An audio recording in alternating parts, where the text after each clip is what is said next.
State University. In the interest of time, I wish I could say all of my words in Spanish, but in the interest of time, I'm going to switch to English here for a moment. So again, my name is Maura Toro-Morn. I am the director of the Latin American and Latino Studies program at Illinois State University. And so allow me to say a few words about the significance of this event for me, for the program, and for the community. This is actually the third year in a row that we have opened Latinx Heritage Month at the McLean County History Museum, and I cherish that deeply. This brings me a great deal of joy. It brings me joy because collaborating with the community organizations like the museum is one of the key pillars of our program.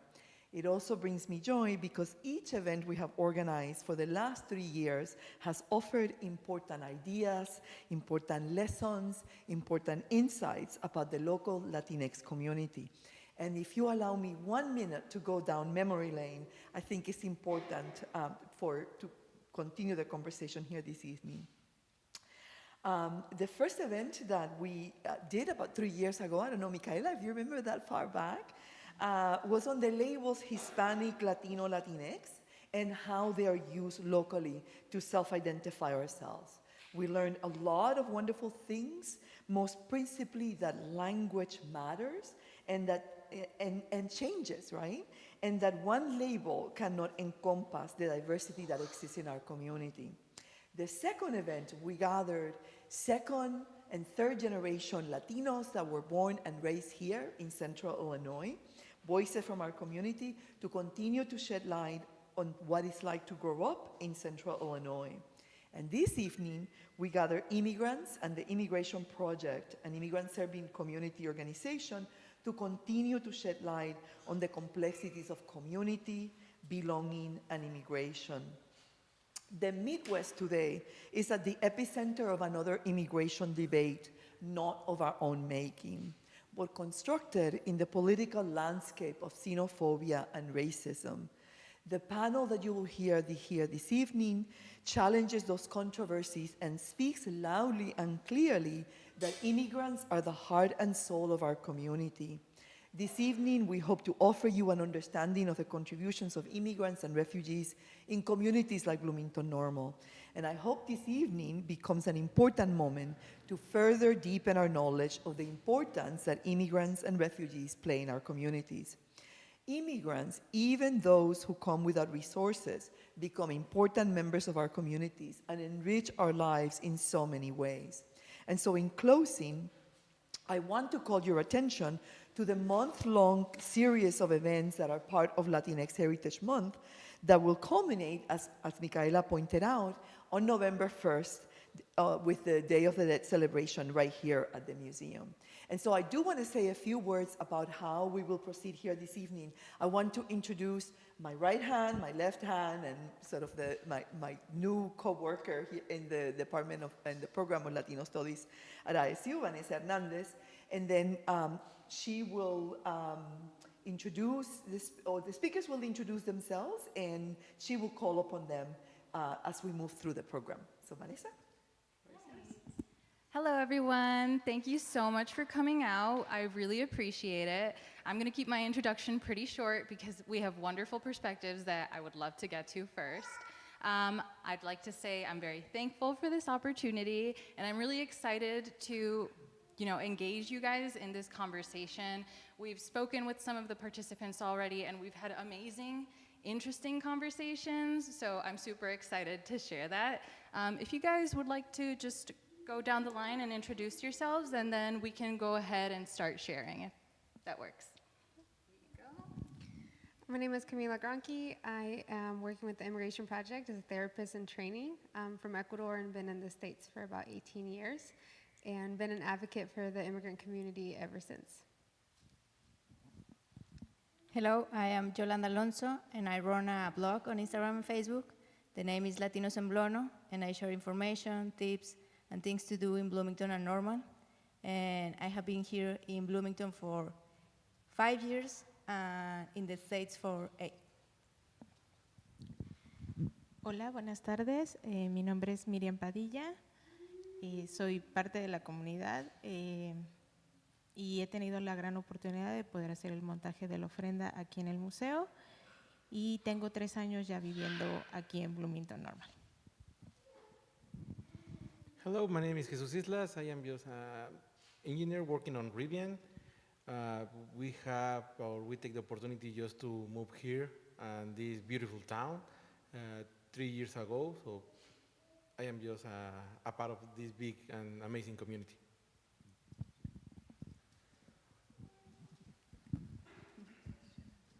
So we have 2 microphones here that you guys, hay 2 micrófonos que pueden usar, and then if anyone else needs to use the microphone, I'll pass this along. But I would like to begin with Yolanda. If you could share a little bit more about your experience and your perspective about community here in Bloomington Normal.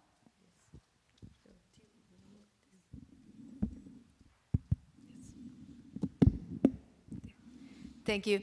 Yes, well, I am a mom and a journalist, so I saw the opportunity to run a blog here to share what I know, and I was discovering through my path as a mom and as living here in the community. So I just started to take photos and write some notes, because also I saw that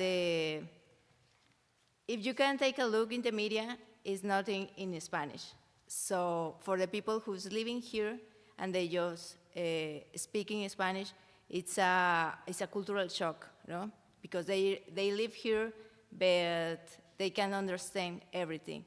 So I want to try to be a bridge for the community, for the Latino community, and to go to them with information and to share just, to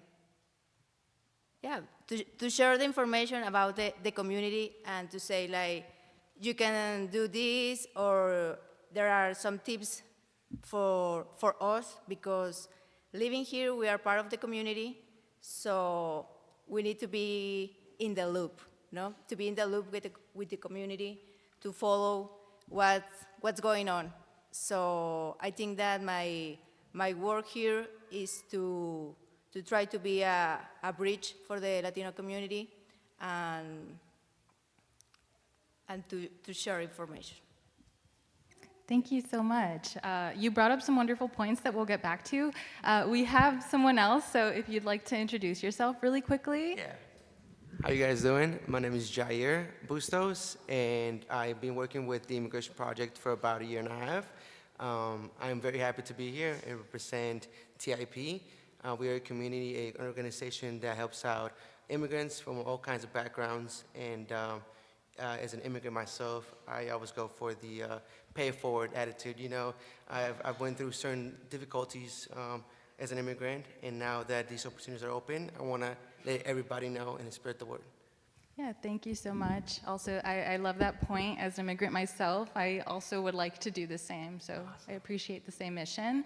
I would like to move on to Miriam. Si quieres hablar y me das un momento y yo puedo traducir con confianza. Okay. Hola, buenas tardes. Bueno, como lo dije anteriormente, mi nombre es Miriam Padilla. Yo llegué acá a Bloomington acompañando a mi esposo. Él llegó aquí por parte de Rivian y bueno, la parte en la que yo me he integrado en la comunidad o he intentado convivir con la comunidad es compartiendo parte de nuestra cultura, con la exposición de la ofrenda que me ha permitido la oportunidad aquí en el museo de poder expresar un poquito de nuestras tradiciones. Gracias. So Miriam came here with her husband, who is sitting beside her. He works at Rivian, and she's really made a huge effort to integrate herself into this community. And one of these efforts was actually addressed earlier, and you may have gone to, is the Dia de los Muertos celebration that goes on here at the McLean County History Museum. ¿Quieres agregar más? Sí. Bueno, también soy mamá.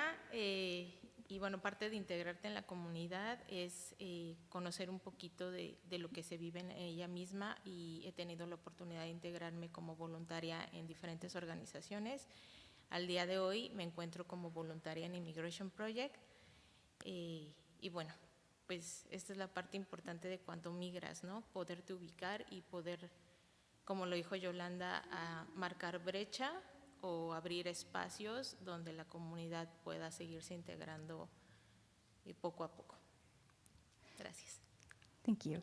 So Miriam is also a volunteer with the Immigration Project, and she also finds a lot of value in integrating and accessibility. She really wants to participate in this effort for Latinos to locate themselves. Moving forward to hear a little bit more about her husband, Jesús, ¿puedes hablar un poquito más de ti? Yeah, well, I moved from Mexico 10 years ago here to USA. The first time, or the first part of my life here was alone, because I was on a contractor and I don't have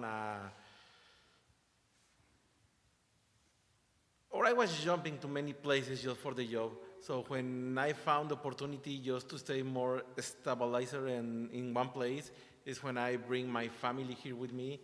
6 years ago, we lived 3 years in Michigan, and finally we found a big opportunity here at Rivian and in this town, just to make or start and a life. Finally, stop moving from state to state, and this city give us too much, and a part of us is just try to return something, not just to the Latino community, just to everyone. And when I help my wife here on the ofrenda, is just to give the community just a part of us, so that everybody knows a little bit more from Mexico, from our culture, and not just the stigmatization about we are just people who drink tequila and whatever. You know. We have more. We have more to share, and something really amazing. Thank you. Christina, would you like to go in a little? Camila, I'm so sorry. So sorry. Just share about me. Yeah, just share about what your understanding of community here, finding community here in Bloomington Normal. Okay. I think for me, I would say community has looked double. I have grown in the States for more than half my life. Don't do the math. And I find myself finding community in both places. So I very much feel American, and I very much feel Hispanic. So I feel like I have found community in somewhere in between, in both and the other.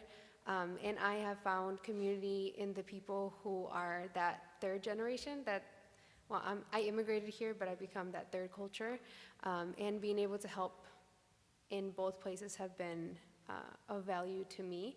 So helping in the American community understand more of the Hispanic perspective, and the Hispanic perspective helping to mend that transition has been something that I'm very passionate about. The migratory shift that we experience is something that hasn't been studied much. So that's currently a passion of mine, to help and understand, support, and lead people who are going through that process of grief in that migratory transition. So that's my understanding of community. Thank you, Camila. Yeah. So community to me, and the word community has unity. It means together, all one. And there was a point where, I lived two different worlds. I was either too American or too Mexican in either both perspectives. So finally finding that medium sweet spot where both communities, the Latino and the American community, are coming together, and that's beautiful, because it wasn't like that, in the past. 10 years ago, it wasn't as much of a, jointed community as it is, and what I'm seeing coming in together now. Okay, thank you. So you all have brought up some wonderful points, and I want to highlight that of communication, right? El punto de comunicación. What is that like? I know you touched on it a little bit, but if everyone can share a little bit of what their access has been in terms of communication, how accessible it is, how language and navigating the community, how has language been involved in that. Entonces quiero saber un poquito más de el tema de comunicación, cómo el lenguaje ha impactado la experiencia de buscar comunidad aquí. So, ¿hay alguien que quiere empezar? Okay. Here you go. La comunicación para mí, switch to Spanish. The communication for me has been very interesting because, like I said, I grew up here in the States. So for any of was brought here as a child immigrants, it's difficult to navigate. I grew up in very much white town, and that was very difficult to be proud of my Spanish. I lost it for a long time. I stopped speaking it and was very much a brat. Sorry, Mom, sorry, Dad.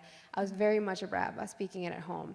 I didn't find the value in it till I turned 18, and I had a best friend who was adopted from Hong Kong, and she just said, "Why are you so ashamed of speaking Spanish? Why are you so ashamed of being Hispanic?" And I found a shift in my person from that moment forward. So for me, Camila, being pronounced Camila in English and Spanish is very important, because I get that it's difficult, that some people might call me Camelia, Carmel. We might struggle, and that's okay. We're gonna struggle till we get it, because to me it matters. It matters that whether I'm in a Spanish-speaking perspective or an English-speaking perspective, I'm still the same person. So for me, communication, 18 years old, moving forward, I found a Latin community here in Bloomington Normal very strong, and people who encouraged me. Rocio Peralta is one of my biggest mentors in being proud of being Hispanic. She saw me where I was working and started to speak to me in Spanish. I was bright red, so scared to speak, but little by little, if you've known me in my transition here in Bloomington Normal, I've gotten to speak the language again, and I'm proud. I'm proud to speak Spanish. I'm proud to be an advocate. I'm proud to be child of an immigrant. I'm proud to be an immigrant and navigate that on my own. Communication, language, and getting to speak with, on behalf of, and for immigrants is one of the biggest privileges I get to do in my personal and professional life. It doesn't matter. Yeah, that's very interesting that Camila said that, because for me it's the complete opposite. I had a, they say that language is the way you express yourself, is the way that you come across. So there was a point I didn't know much English, so my expression, the way I felt, was really hard for me to come across. So learning and coming across those boundaries and those walls and being able to communicate in both languages is a gift that, that I cannot go, can't be overlooked. And I believe that it's very important, just as you know English, you should also go back to your roots, dig deep, and learn Spanish. And never forget that, because that's exactly where we come from, That is our motherland language, and it's very important that you should also keep those roots. So it's funny, because when I started working for the Immigration Project, I always told myself I'm bilingual. I know both languages, and it was a complete opposite. I realized that, no, I neglected my Spanish. I didn't practice as much as I should. And so going back to the Immigration Project showed me that, I need to go back and learn and teach myself all over again how to speak it, because it is just as important for me to know both languages as to know English as it is to know Spanish. Thank you. Well, I came to the States as an adult, so I'm not going to lose my Spanish. Mm-hmm. And I'm trying to, at home we only speak Spanish with my kids, because we want to keep it, we want to keep the language, because I know that it's so important to speak both of them, to speak English and to speak Spanish, because you can communicate better, you can communicate your ideas in a best way. So I think to feel proud to be Mexican, Latina, Hispanic is super important to teach to our kids. So I want to keep that. So I want to keep that for my kids, the Spanish, and also to learn about the culture in the States. And yeah, so I think we need to keep both of the languages and just try to communicate better with all of us here. Gracias. Bueno, como podrán ver, a pesar de llevar tantos años aquí, aún se me dificulta hablar el inglés. A diferencia de mis hijas, que a pesar de que ellas llegaron también con nosotros ya con 3 y 4 años de edad, ellas ya hablan perfectamente el idioma. Y creo que esa es la parte de integrarte y de formar parte de donde estás. Y en México tenemos una frase que dice que a donde fueses, haz lo que vieses. Thank you. So Maria talks about how she's been here for a couple of years, but she still is a bit challenged with the language. And as opposed to her daughters who have a firm grasp of it, she still has not been able to retain it. She highlights that language is key to integration. And she has a phrase which I actually want a little help translating. I'll skip that little translation, I'll get back to it later. But that's a key point. ¿Quieres agregar más? No, it's okay, thank you. Jesús?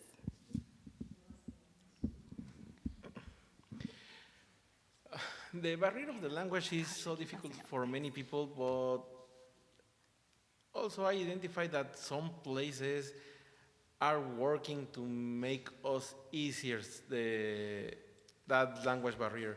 I'm not just talking about, for example, all the Mexican restaurants and everything that is obviously that they speak Spanish and they give us all the information.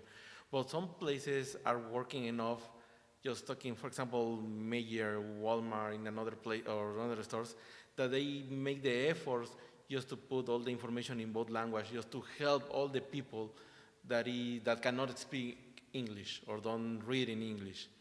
So I see that really the community is trying to merge and is working on that, just to try to put all the community together. They say, okay, you are not from here, but I can help you. You are not alone. Thank you. First of all, I do want to apologize if I say the wrong names. My head is going a mile a minute. But another thing I do want to talk about is being a parent while also being an immigrant. What has that experience been like? So otra cosa que quiero hablar un poco es la experiencia de ser padre y también ser inmigrante. ¿Cómo impacta eso? Bueno, ¿cómo impacta? La verdad es que en mi caso como mamá te llena de angustia, te llena de frustración por el hecho de que en México solemos ser muy unidos y estar atentos en todos los pasos que van llevando nuestros hijos en la escuela, en la comunidad. Y llegas aquí y te topas con no puedo comunicarme como yo quisiera con las maestras, no les puedo explicar a las maestras lo que yo les quiero explicar. Y con tus hijos bueno, en mi caso yo he tratado de sembrar esa semillita de, ustedes son de dos lugares, ¿no? Tanto tienen lo mexicano como tienen lo americano y de ambas busquen la mejor opción y generen la propia suya y creen lo suyo con ambos ejemplos, con ambas fortalezas, porque cada uno de los lugares en los que hemos estado, cada uno de los países en los que hemos vivido, tienen fortalezas. Y lo importante es que ellos aprendan a tomar esa parte y la generen y hagan algo propio, algo suyo.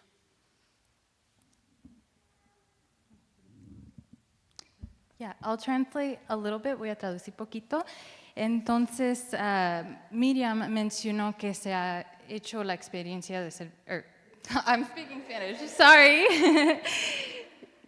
It's like a little switch, but she talks about how it's been really difficult to be a parent. It's filled her with a lot of frustration and anxiety. Communication was brought up previously, but the inability to express yourself, the inability to be involved in your child's life as you would be in Mexico, right? This, where it tends to be, you know, a lot more united, involved. Unfortunately, here, she can't do that. She stresses to her daughters to, you know, look at the strength from where she come from where they come from, acknowledge that they come from two places, and draw from both of those aspects, much like how Camila and Jair have done, and make their own strength in that. Also, a big challenge that we just saw it is like the system, the school. We have one kind of system totally different in Mexico, and here we just battle and dealing with that. We just thinking that, okay, we arrive, we just enroll the girls on the school, and we'll be the same, but no, really, the way that they teach here, the way that they manage the kids, the classes, and everything is so different that it's a twist for 180 degrees for us. It's not the way that we study, it's not the way that we made our school. And that part, we are still learning and dealing with that every day. Thank you. Yeah, I think that for me, sometimes it's a challenge because you need to learn a lot of things, no? Because the system is so different. Like the buses, like we don't know how to work here, the buses for the school, the classes, we don't know the hours the kids need to be at the school. So I think that we need to learn that first to communicate with your kids.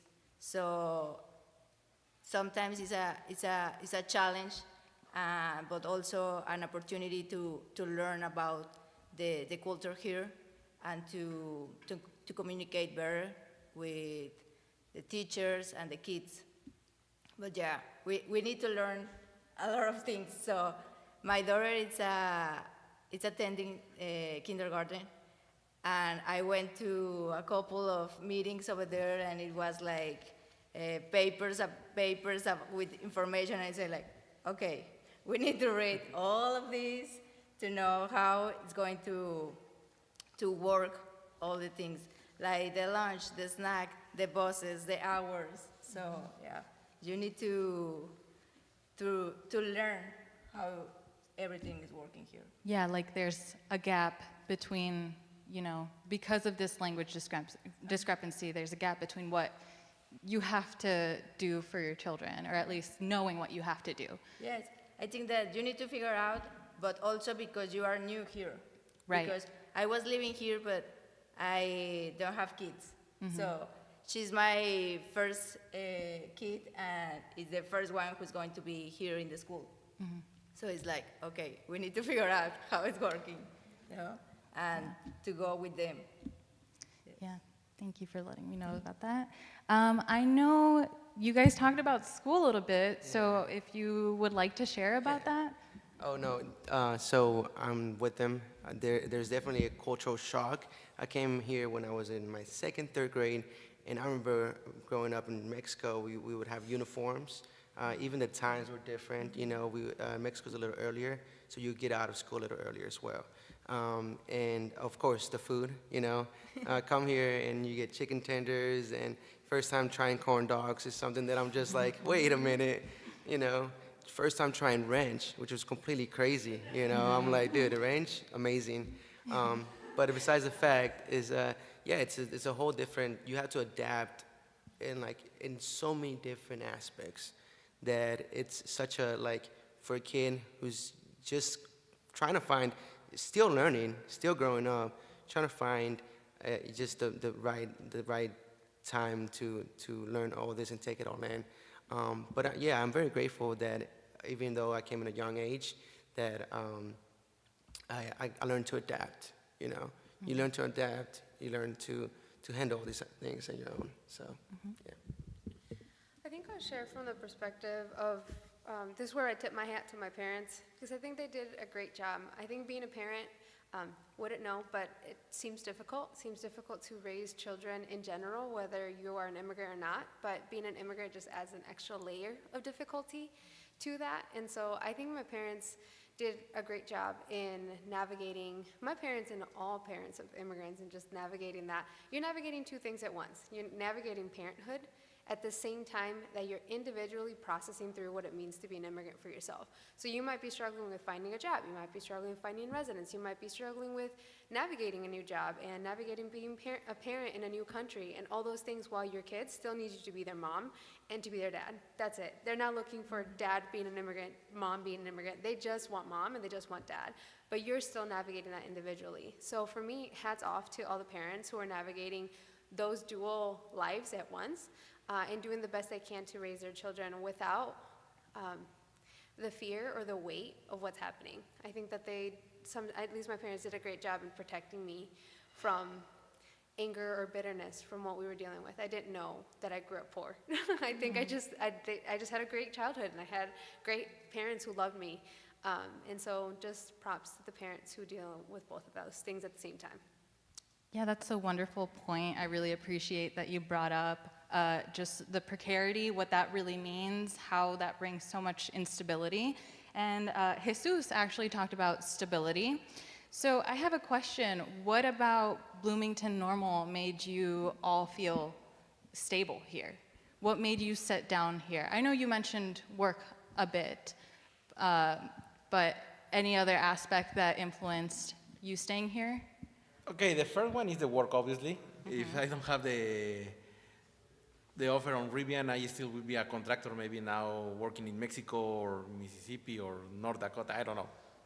But just taking the word outside of the equation, when I talk with my wife about okay, we have this opportunity, we take it or we just continue with that, with the life that we already have it, is because we like the town, so we like the place.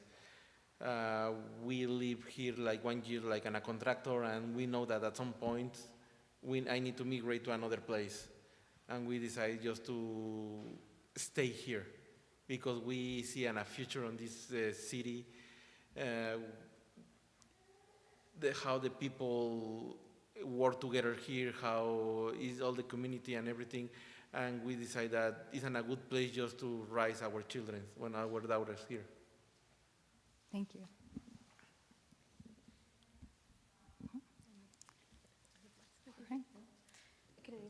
Yeah, you can go ahead. Whoever wants to go. I would just like to add that my husband and I picked to stay here. We bought a house a year ago, about. We picked here because it feels like the community is still, like there is still space for you. There's still space for a voice, one more person to be here, and not just to be a number, but to be a part of the community.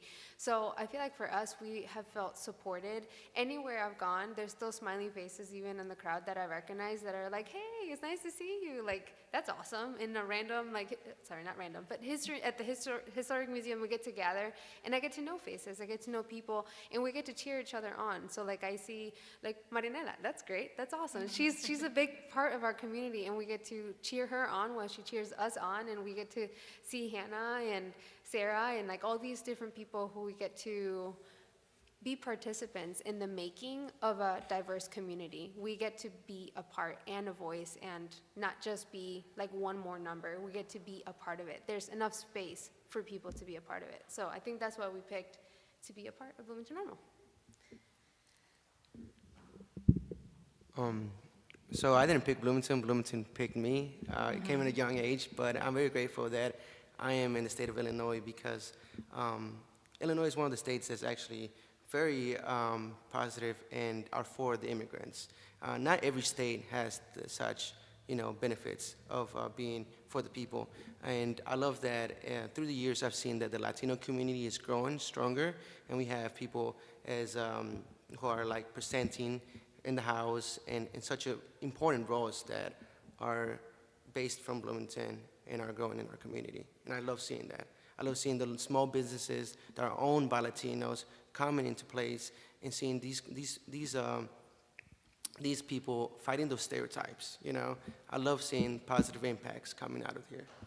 Yeah, it seems like a common theme also in my experience is Bloomington picks you. I'm also here because my family ended up working at Rivian for a while. But besides that, I do want to talk a little bit more about community. That's what this panel is all about. What do you identify, or where do you identify spaces of community? ¿Dónde identifican los espacios de comunidad?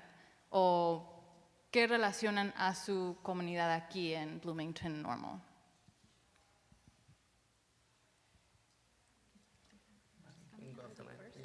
Let's go fast. I guess I would start with I would say maybe, I don't know what to pick, there's so many. I would say I find my community in church. I'm part of Livingstone Community Church. I find my home there.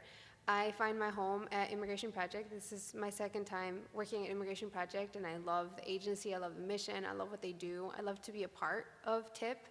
I find my place at the university. I have studied there for my undergrad and currently getting my master's in social work right now. 8 more months, we could do this. So I find my community there. Kendra was a big part. Kendra Pates from University Galleries was a big part of my undergrad and getting to display artwork, explaining and advocating for immigrants. That's been a big part of my community. And I would say there's always room for more, right? Like I've only been here for maybe 5 years in Bloomington Normal. So in 5 years, I got to know a lot of people. 5 years more, probably a lot more. And then when we get to grow. So it's a big opportunity. Yeah, as well, I also find the community at the job because that's what we're based on. But besides the job, I also do jiu-jitsu, and the jiu-jitsu community is growing in the Latino community as well. And so I'm always trying my hardest to, if it is the Spanish that is stopping you from doing the sport, I always try my best to let them know, hey, I speak Spanish, I can also help, and you're part of this community if you'd like to be. As well as church. Church is a perfect example. St. Mary's and all these, they have activities every other weekend or month, such as the Independence Day, and all these activities that are part of the community, where you can also navigate and see other people's familiar faces.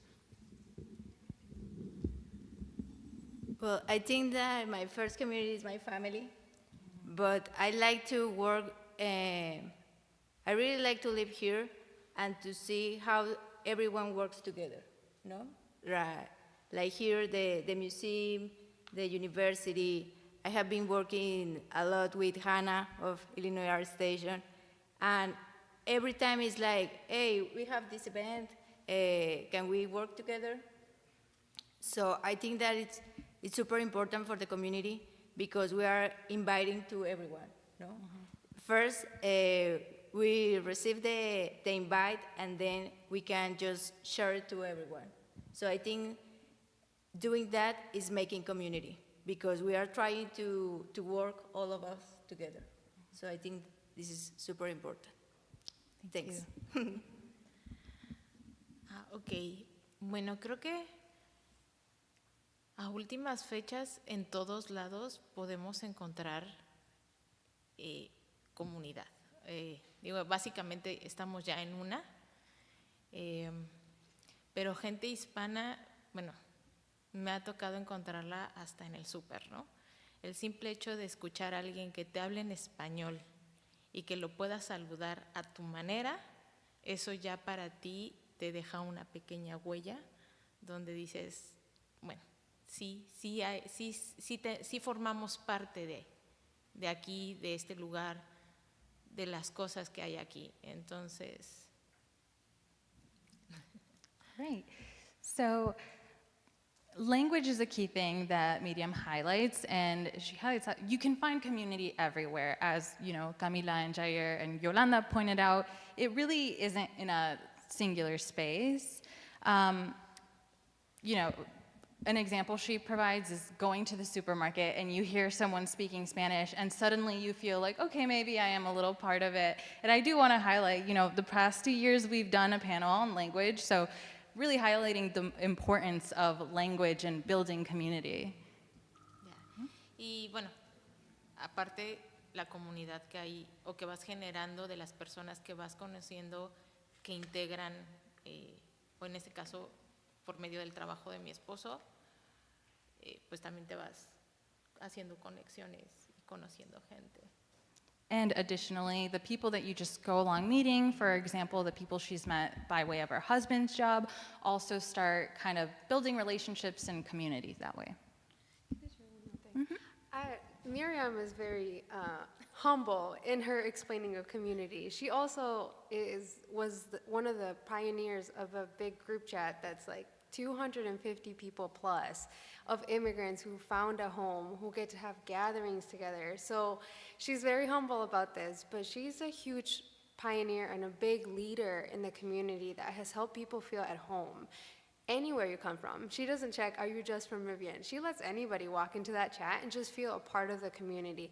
That's huge. That's huge because people come in feeling shy, like, where do I go? What do I do? And they're welcome into this chat where there's so many resources in our own language with thousands of people from all around, well, not thousands, but a lot of people from all around the community that are like, hey, I know a hairstylist. Hey, I know a doctor. Hey, I know somebody from the school. Like, that's amazing. That's a huge resource. And same with Yolanda. She hasn't shared it yet, but all that she does in social media, like they are building the community that we get to be a part of. So just props to you, Miriam. All right, and then maybe this is a little bit simple, but I would like if everyone could just go down and give me a general run through of what your day-to-day is like. What's the day-to-day experience of a recent immigrant in Bloomington normal?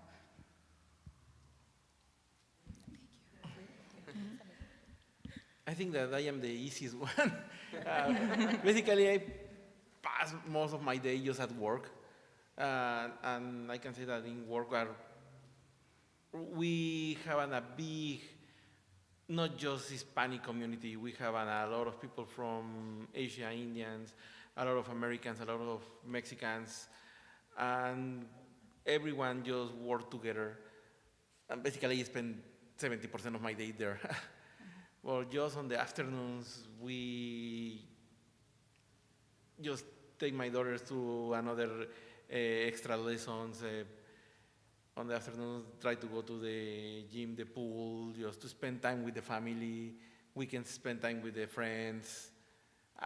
This town give me a really good friends, not just in work, also it's outside of the work. So it's something that I cannot find in another place that I was. Thank you. Bueno, como complemento, aparte de que tratábamos de pasar tiempo como familia, pues también tratamos de convivir. No solamente somos comunidad por ser hispanos, también somos comunidad en el hecho de que vivimos en un lugar donde hay mucha diversidad y también pues tenemos amigos afuera que hablan perfectamente el idioma, ¿verdad? Y bueno, pues siempre nos están apoyando y buscamos convivir y hacer cosas diferentes. Yeah, so she would like to add to her husband's point that, she tries to, build community with people who, come from different backgrounds as well. So they really make an effort to not only engage with Hispanos, but also just anyone that they really come in contact with, really. Well, my day by day is I work with my kids. I have a baby and a little girl, and it's super tired to work with them. I work all the day at my home, from my home, and I work in the blog. I have a business with my sister, so I work also from home that. So yeah, it's part of the working with the kids, working at the house, working from the house, and just trying to manage and do everything. Thank you.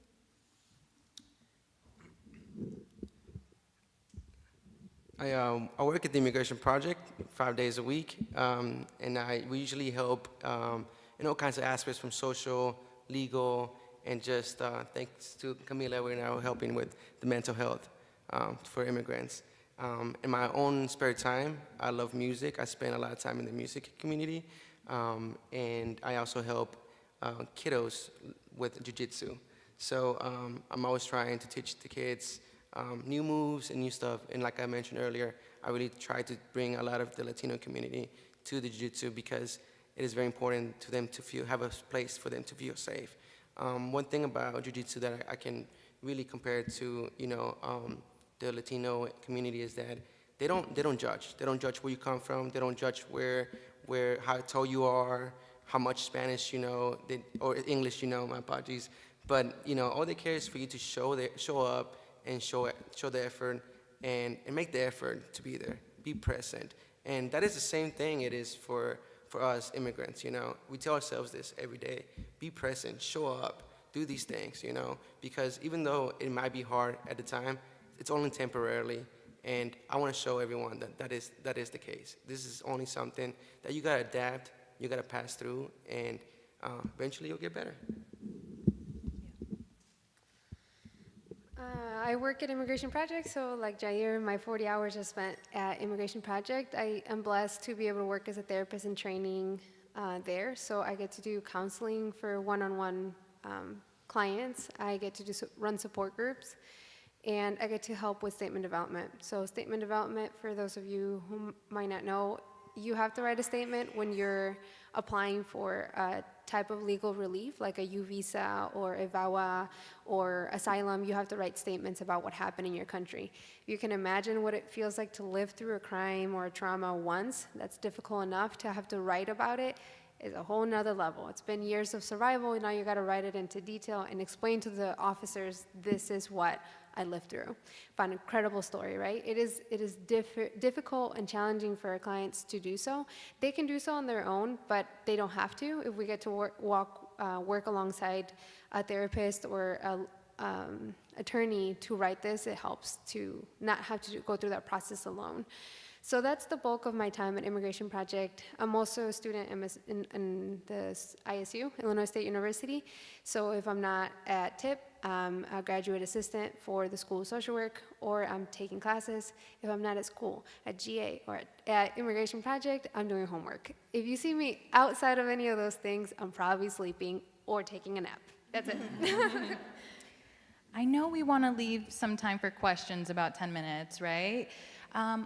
Just quickly before we get to questions, I would like you guys to talk a little bit about the work that you do, or just anything that's coming up that you would like the audience to know about.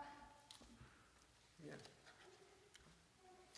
I'll just start with the Migratory Grief Group. If you got a chance to hear WGLT sponsored me and Katia Capistan, who are leading the Migratory Grief Group, it's an honor to study that. It is not well studied, it is not well researched, and we are running 2 more groups. So in October, we're going to run another migratory grief group, and in January, we're going to run another migratory grief group.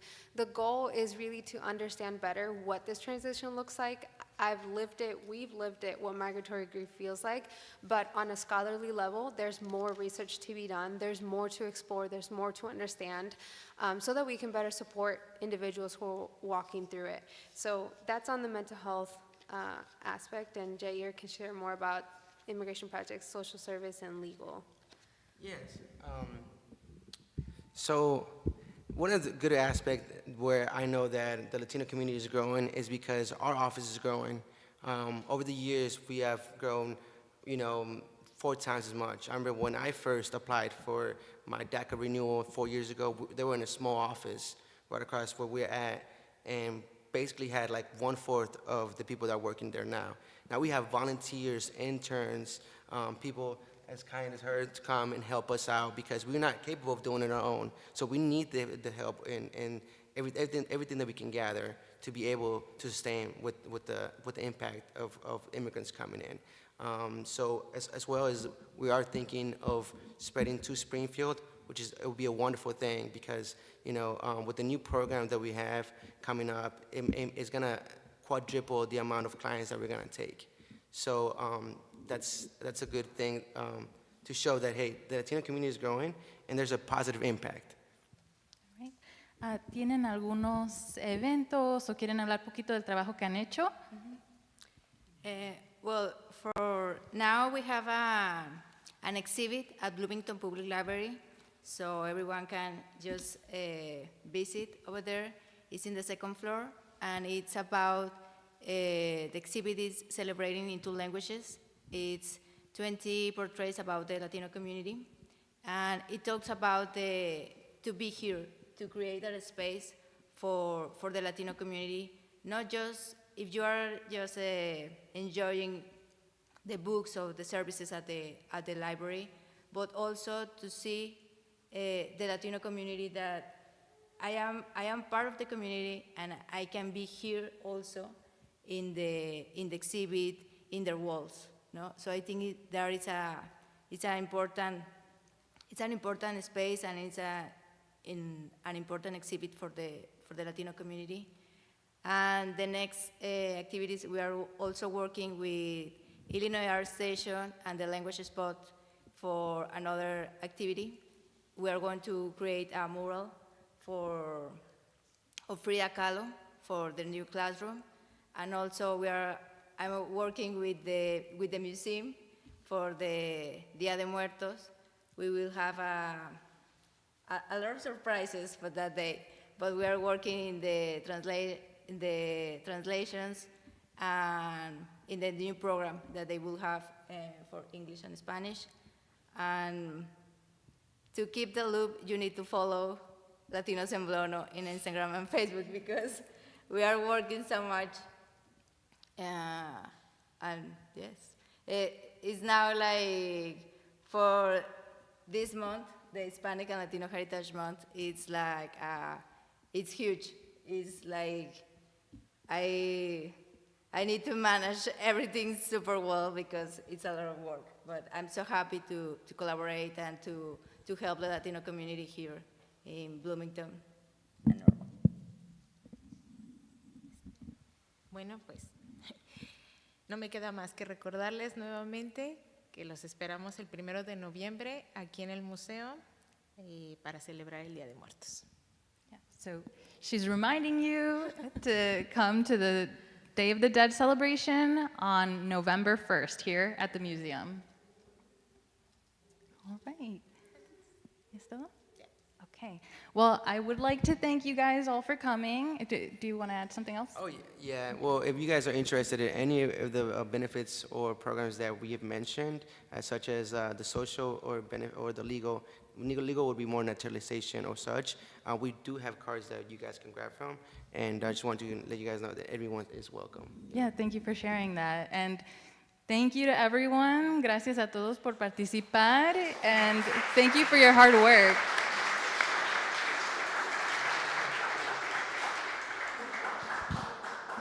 Yeah, so we're going to open up the floor. If anyone has any questions, please feel free. If anyone would like, you guys could just come up, raise your hand. No? We answered all the questions? Okay, I'll start. I can get it going. I thank you so much. It's okay, I think my voice carries. Okay. Thank you so much because I think all of you always complementing each other in beautiful ways, right? And I think the metaphor that for me speaks a lot about sort of new immigrants, partly because even though I've been here for a long time, I still feel like, close to that experience, right? Close to that recently arrived experience. Is, I think, Yolanda, you said that you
Yes, sometimes the people ask me to, why are you doing this?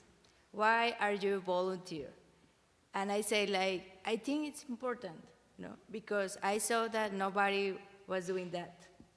So I think it's important because the people need to be in the loop with the community, because if you are here and you just arrive to the States, it's your first country outside any other place in Latin America, and you don't speak English, you can read, you can listen anything, it's like you are navigating just blind, And I think that it's important because it's like, hey, we can be together, we are together in this, we are part of this, and we can share what I know. Because I say, and also I do it because I can, I want, because I have the experience working on that. So it's a lot of work, but I can do it because I like to take photos, I like to write, so I can to navigate and help the others through this way. So I think that it's important because the people can know, even it's just, I don't know, in a concert in the uptown or downtown, it's important because they can have some fun someday. In the other way, they will know nothing about it. So I think that it's a door for everyone, for the Latino community, and I think that the exhibits at our station, at Normal Public Library, at Bloomington Public Library, it's a door and it's a space to take of them, to say like, for the Bloomington Public Library, the exhibit is the first exhibit since they reopened the building. So I think it's an important time, it's an important space to say, hey, we are here, We are here, and these spaces also belong to us. Thank you. Jesús, would you like to elaborate a little bit? Do you feel supported by your work?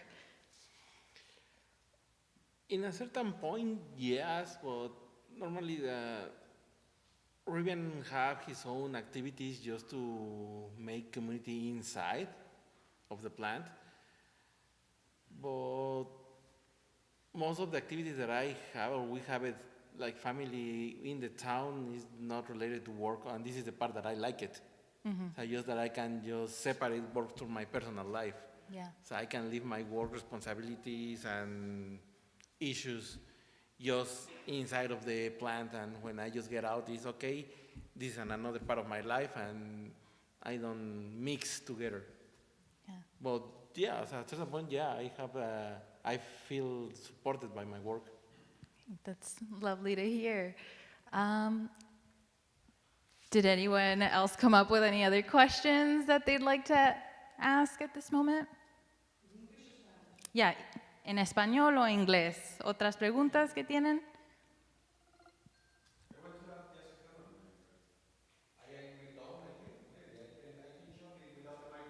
Okay, yeah.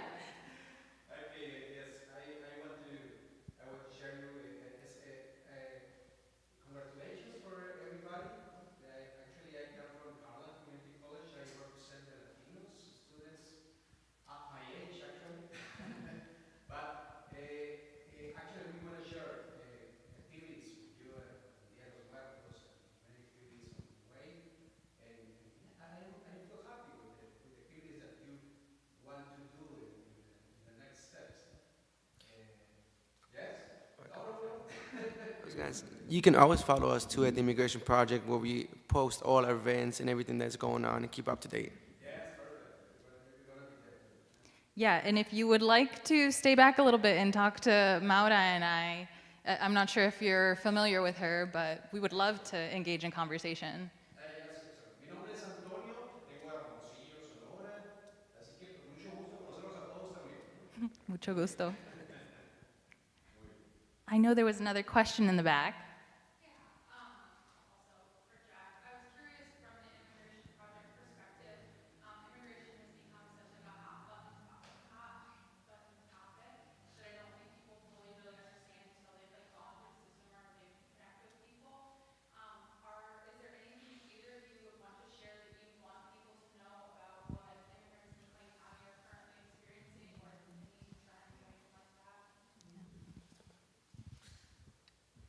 It's a tricky question, right? Because when it comes to immigrants, our executive director is very adamant, Charlotte Alvarez is very adamant in making sure that we understand that immigration is a spectrum. So understanding that sometimes when we're talking about immigration, we think or generalize that we're talking about just undocumented folks, and that's not the case. In fact, that's the minority of the group. And so when we're talking about immigrants, I feel like there's just so much more to share about what that has been like in terms of trends. At the same time, we have to validate the reality that new arriving immigrants do have difficulties to navigate. One, on top of moving, for anybody it is difficult. Again, we layer on that language, we layer on that navigating the legal system, we layer on that housing, right? So we do have a lot of clients who are having difficulty in shared housing where you're having more residents than you would like to have in a comfort space for your house. So there are ways to support that. I would say the best way to support is by partnering with an agency that's already doing the work. Especially from a social work perspective, we don't need more heroes, we just need more hands. So if you feel drawn to help the immigrant community and the difficulties that we're navigating, join in partnerships with agencies that are providing food, join with agencies that are providing legal services or childcare. Like those things are needed for anybody, but even more so for those who are navigating being new to the community. Yeah, there's times where immigrants come to our facility and they're not aware of all the benefits that we do have. So there's times where we do help them from giving financial help, medical, and housing. So it is a one-stop for immigrants at the Immigration Project. We try to help as much in any kind of different aspect of their lives. And you can help as well as such as small things such as donating. We have people that in organizations that come, ISU students that come and help just by donating clothing, donating toys, because those little things may not seem like a lot to many of us, but to people who are just coming in and they don't even have a place to sleep, a toy for a kid is like, you know, it's something amazing for them, because you never know. It may be the only toy they get to see. It may be the only bed that they get to sleep all for them. So we really would like to let the people know that there is a need. You know, like Camila said, there is a need of this the Latino community that they need housing, they need clothing and shelter. Thank you. Any closing questions? Yeah, go ahead.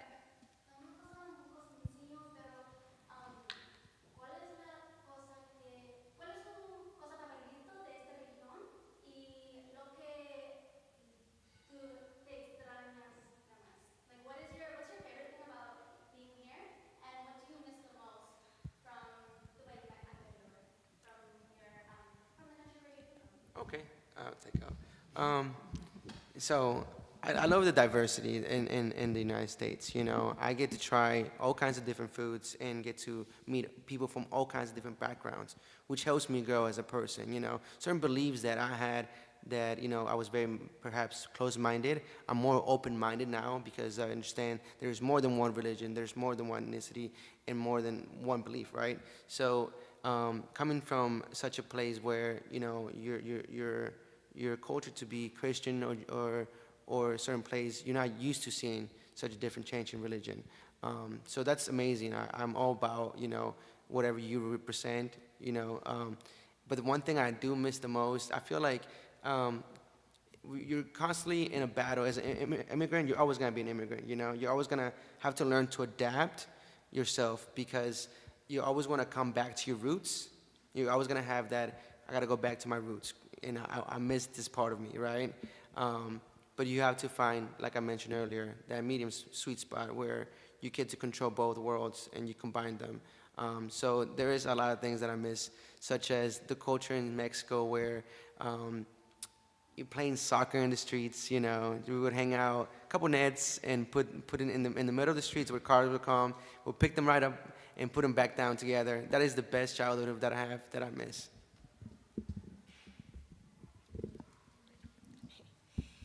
En mi caso, lo que más me ha agradado de estar aquí en Bloomington, en los Estados Unidos es que te descubres a ti misma de otra manera. Te das la oportunidad, o el mismo ambiente te da la oportunidad de descubrirte a ti de diferentes formas, cosa que a lo mejor estando en tu país no te atreverías a hacer. ¿Y qué es lo que más extraño? Pues yo creo que todos los latinos lo que más extrañamos es nuestra comida.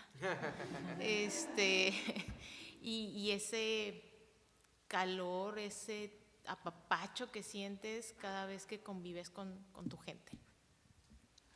So one of the things she misses is, the culture that she comes from, the warmth of being around so many Latinos, but also something she likes about being here in Bloomington or the US is that through this different, environment, you get to go on a path of self-discovery that maybe you wouldn't have come across if you had stayed back where you were from. I'll add that I think I agree with the things that are great about Bloomington Normal. I think something that is difficult to say we miss, because it's hard to reminisce on it, is I miss family. I didn't know I miss family because I lived here since I was 9, and I got a chance to go back just last year, 18 years later. But when you see family for the first time, like not fake tios, not fake primos, like your cousins, your aunts, your grandma, your grandpa, and they're 18 years older, it's really hard. It's not, I know we're strong, I know we're resilient, I know we're pushing forward, but it's not easy to start from zero. It's yes, we have a community, but it's not family. And sometimes it's hard to navigate that. At least for me, I miss the people I didn't even know I missed. I miss my family for sure. I celebrate where we're at and we have support, but that doesn't negate the loss. I talk about a lot with my parents, but also you miss the opportunity to say like, oh, okay, let's go with your grandpa today or with your grandma, like that part. So because we need to take a flight, we need to make prepare everything for the trip. So it's not that easy, But I think that we can manage that very well, so we can enjoy our vacations super well when my kids are playing with their cousins and they are super happy, just running around. So, yeah. So I think the key for that is to enjoy the ride here and then just go to your country and enjoy the ride over there. Because if you are just missing everything, it will be sad, and you can connect well in any place.